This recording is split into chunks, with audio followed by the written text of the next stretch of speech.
ഇന്നലെ ഒരു പുതിയ സിനിമ കണ്ടു, എനിക്കിഷ്ടപ്പെട്ടു. ചെറിയൊരു സർപ്രൈസൊക്കെ തരുന്ന നല്ലൊരു ഫ്രഷ് ഫീലൊക്കെ ഉള്ള ഒരു സിനിമ. പക്ഷേ ഇതിൻ്റെ ഒരു സർപ്രൈസ് എലമെൻറ്റ് നിങ്ങൾക്ക് കിട്ടണമെന്നുണ്ടെങ്കിൽ നിങ്ങൾ ഈ സിനിമയുടെ യാതൊരു ഡീറ്റെയിൽസും ഗൂഗിൾ ചെയ്ത് നോക്കാനോ അല്ലെങ്കിൽ ഇതിൻ്റെ ട്രെയിലർ കാണാനോ ഒന്നും മെനക്കെടരുത്. അവിടെയൊക്കെ നല്ല കട്ട സ്പോയിലേഴ്സാണ് കിടപ്പുള്ളത്. ഞാനിങ്ങനെ പറഞ്ഞതുകൊണ്ട് ഇതെന്തോ വലിയ സംഭവമാണെന്നൊന്നും ധരിക്കുകയും ചെയ്യരുത്, അങ്ങനെ അമിത പ്രതീക്ഷകളൊന്നും വെക്കരുത്. പക്ഷേ ഒരു ചെറിയ സിനിമ തന്നെയാണ്, പക്ഷേ അതിന് അത്യാവശ്യം നല്ല സർപ്രൈസുകളൊക്കെ ഉണ്ട്. അത് സ്പോയിൽ ചെയ്യാൻ ഞാൻ നേരത്തെ പറഞ്ഞ കാര്യങ്ങളൊക്കെ ഒരുപക്ഷെ കാരണമായേക്കും. അപ്പോൾ അതൊന്നും ഇല്ലാണ്ട് കാണുക. സിനിമയുടെ പേര് കമ്പാനിയൻ എന്നാണ്. ഇതൊരു അമേരിക്കൻ സിനിമയാണ്. ഈ വർഷം പുറത്തിറങ്ങിയിട്ടുള്ള സിനിമയാണ്. സോഫി താച്ചറാണ് ഈ സിനിമയിലെ നായികയായിട്ട് എത്തിയിട്ടുള്ളത്. ഹെററ്റിക് എന്ന് പറയുന്ന പടത്തിന് ശേഷം അവർ അഭിനയിച്ചിട്ടുള്ള സിനിമയാണിത്. ആകെ 1.5 മണിക്കൂർ മാത്രമാണ് ഇതിൻ്റെ ഒരു റൺ ടൈം വരുന്നത്.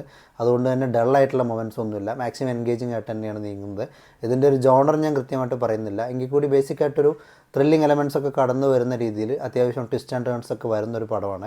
ഒരു വീക്കെൻഡിൽ കുറച്ച് സുഹൃത്തുക്കളെല്ലാവരും കൂടിയിട്ട് ഒരു ക്യാബിനിൽ ഒത്തുകൂടുകയാണ്. അപ്പോൾ അവിടെ തുടങ്ങി അവിടെ തന്നെ അവസാനിക്കുന്ന രീതിയിലുള്ള കുറച്ച് സംഭവങ്ങളൊക്കെയാണ് ഈ സിനിമയിൽ നടക്കുന്നത്.